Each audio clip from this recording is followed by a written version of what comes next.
Alright, now that the Recover 4 knowledge masters, let's do this. So going one by one, the outside receiver, this corner will have him in quarters all the way. This gentleman will have the flat.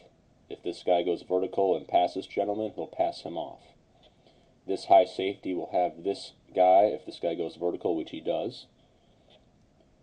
For the number 3 receiver inside, this high safety has him if Kelce ends up going deep, which he does. And then by yourself over here, this guy's locked on an island with him man-to-man. If this running back flares out to the flat, and if they're away from the trip side, usually they do, this guy will take him in man, and this guy will kind of sit in his hook quarters. So let's have the play go here.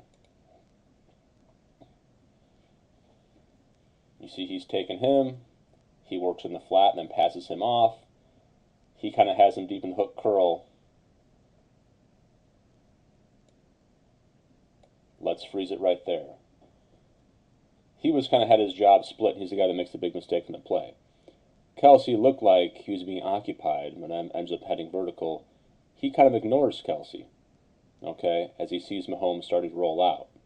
The advantage of zone defense like this are the hook curl players and the flat defenders can occupy a mobile quarterback if need be. They're not in man chasing some guy around.